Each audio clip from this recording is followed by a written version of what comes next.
Hello and welcome to another episode of All Things Real Estate. As always, I am your host, Kyle Seyboth, and currently with Century 21 Real Estate. Made the move a couple weeks ago, so I want to continue to make sure we reiterate that. Today, unlike any other day, we have a special guest. Today we have an agent that works with me at Century 21. He's part of the Seyboth Team. He's in the Century 21 office. He was with Keller Williams prior to with me, and then he carried over. We've got Omar Valerio. That's right. Said it right? You said it right first time. First try. Got it right. Tell me, that shows you how many times I say his actual last name. So Omar, you're a newer agent. Right. You were with Keller Williams, and then you came over when I made the switch. Yep. Right? So let's talk about, first question, how long you been in real estate? Good question. So I've only been licensed a couple of years now. Mm-hmm. But prior to that, my father's been in real estate for years. He's been a contractor. My uncle's a master electrician. So real estate's always been in my family. Mm-hmm. One of the things, even when I look at properties now, I'm looking at it from a different angle. I'm looking at properties, okay, how's the foundation? Just because that's what I've been used to. Is the roof, how old's the roof? Is it architectural? Are the windows double pane? Mm-hmm. So that's one of the value propositions that I'm bringing to the table and why I love it so much. So you're taking your background in real estate, right, your background in construction, your background knowing electricians, right, all that sort of stuff, and your value add, your value proposition is that you can bring a different set of eyes. So in lieu of, obviously, a buyer does a home inspection, right? In Rhode Island and Mass, we're always going to advise our buyers to do inspections. Right.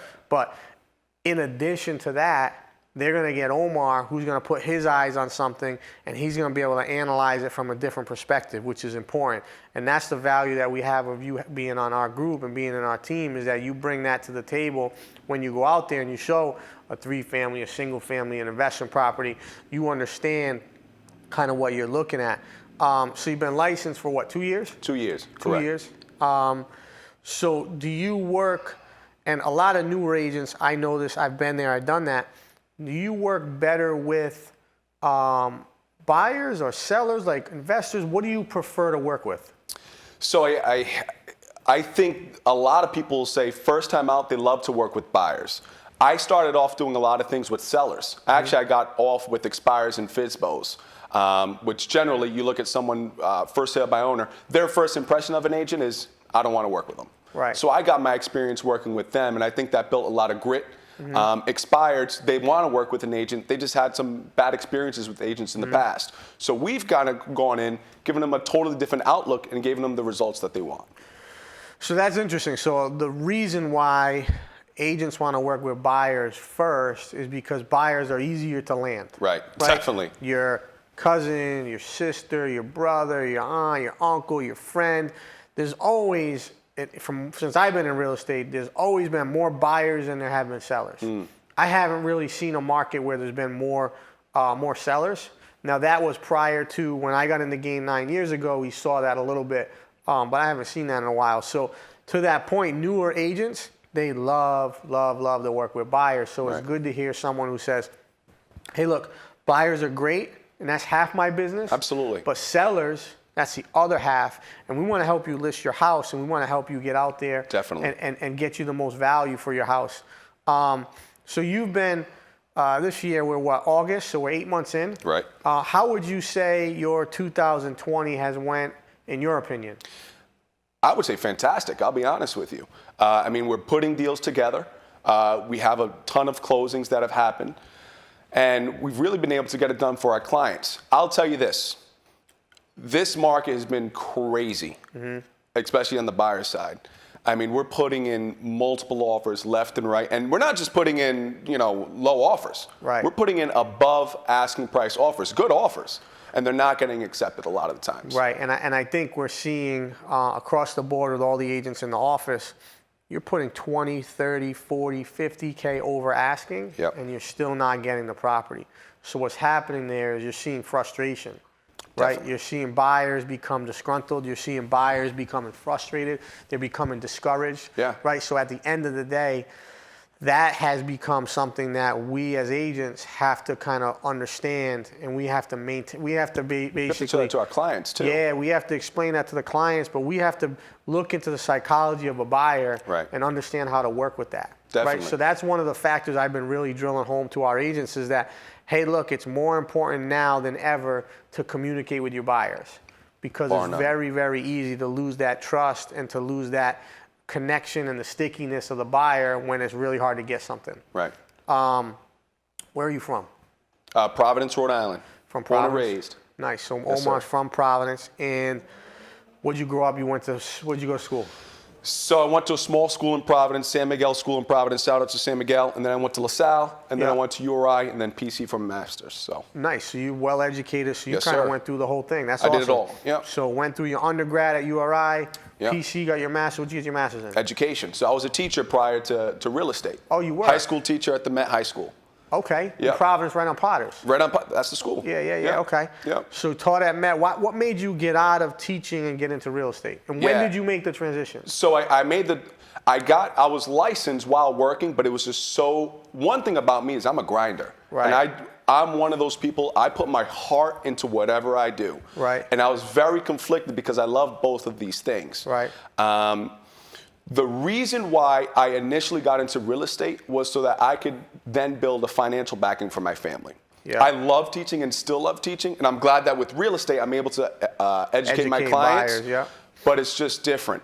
I'm one of those people that work hard, and I love the fact that with real estate I can work hard, and then my financial backing goes up with that.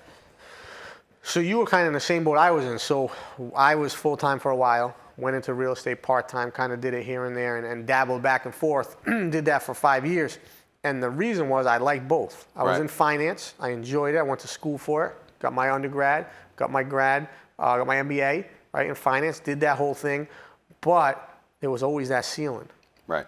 So no matter if I worked extra hard or didn't work at all, I got paid the same amount every day. Right. This business is great because it allows you to take the ceiling and throw the ceiling out the window. Right. No such thing as a ceiling in real estate. And I'll tell you too, real estate is great because I think it brings some of the greatest highs and also some of the lowest lows. Daily, we feel that. Come on. This business is a roller coaster. Yeah. This is probably one of the hardest businesses to stay mentally strong and not get mentally fatigued, because you're dealing with people every day. You're dealing with problems every day. Right. You're dealing with lenders. You're dealing with attorneys. You're dealing with every form of business that you can. Right. We're orchestrators.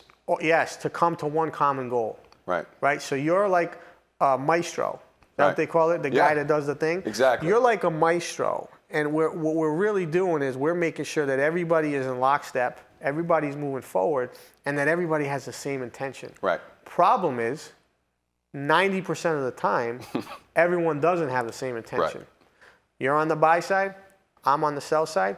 You protect the buyers, I protect the sellers. How I operate, our goal is to get my sellers to sell your house and your buyers to buy the house. Right. A lot of agents, they don't see it that way. I'm going to fight you from the beginning to the end and make sure we do everything possible to fight each other. Right. Right. One thing I will say too, and I think that you can agree, I go to bat for my clients. Yep. Period. Yep. And I want to touch. You're not saying that you don't bat for your clients by any means. We swing to the fences for them, but it's about getting to the finish line in a timely fashion that makes sense for both parties. Here's the difference, right? So going to bat for your clients is awesome. And I love that and I appreciate that. But we have to understand the thin line between going to bat for our clients and getting a deal done for the client. Right. You can go to the bat for your client, which some agents do, and you can what I call kill the deal. Right. You just complicated it. You've killed it. Now my seller and or buyer doesn't want to get this deal done. Right. So what you need to do is understand the difference between being that person that stands on the soapbox for their client and being that person that solves the problem. Exactly. Put the two things together, and that's how you come to a deal. Right. And that's how you come to a closing. The deal, as you know, offer, inspection, appraisal, underwriting, closing. 5 steps to a deal. Simple. 5 or 6 simple steps. Every step there's conflict. Yes. Every step there's issues. It's how do you combat those issues, Right. right? And how do you, like, what would you say your biggest attribute is that makes you successful in real estate? Outside of your construction background. Right. I mean, one, I understand people's personality types. Yeah. And one of the biggest critiques that people have about the realtor is that they don't communicate. Yes. Good or bad news. Yes. So one of the things that I always want to do is, one, talk to my client, but two, let them know what to expect in the next steps. Yeah. So good or bad, they know what's coming, and then we could cushion it when we get there. So over communication. Definitely. I'd rather see over communication than under communication. Absolutely. Too many agents under communicate, and that's as simple as, and we're all victim to it, because when we get busy, as you get busier, right. it becomes harder. It becomes harder to stay in front of every single person and get every single answer and get every single, now we get answers and we give everyone the answers they want, but what happens is we need to have a system in place. And that's right. what I've done really well, is built a system to follow up. Right. Built that follow-up system to make sure there's no questions.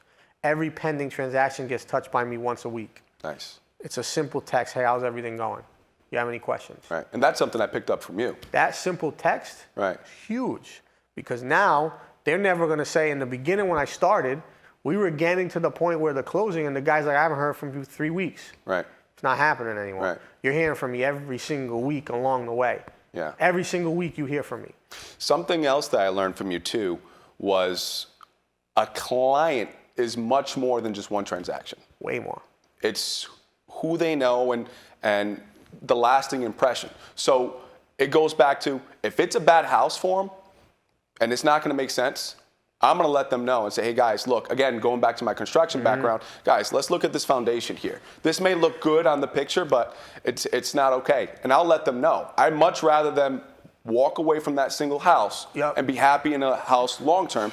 And that's actually how we gain our clients. And we teach that. Right. We go over that. We go over that every week.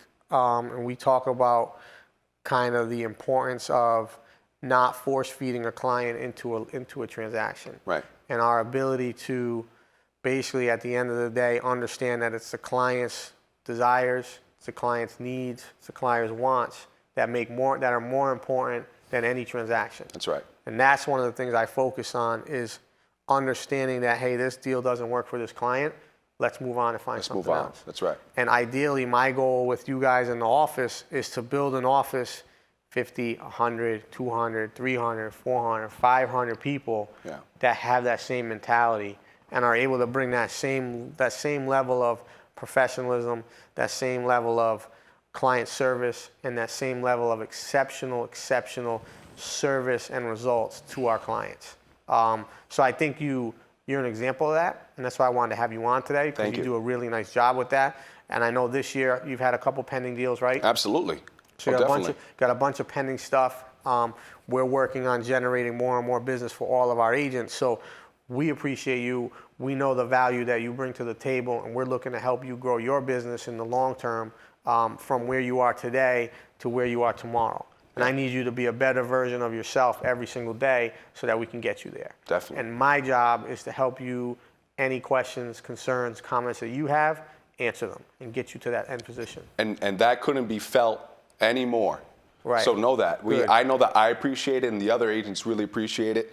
When I think about a mentor, when I think about who do I want to learn from, I want to learn from the best. And quite frankly, that's what you are. So I feel like just being around you, shadowing you, even driving sometimes it can be difficult and a little stressful. It's been fun. And I know that my clients appreciate it because when they see me, they know that I'm the best. There you're going to get, exactly. That's right. And if we can rub that off on everyone and continue to provide that service, I think that's awesome. With that, real quick, we've got a couple seconds left here. What's your outlook for 2021? Okay. Can I start with 2020? 2020, a lot of people are going to say it's over. I think I agree in some aspect, but I also think it's a great opportunity to learn as realtors and as consumers. We can just collect data. I'm seeing that property asking prices have been going slightly down, but here's why: to attract more buyers. So I think that that's going to continue happening with 2020. It might happen a little bit more. 2021, I think that two things have to be in line for us to have a great year.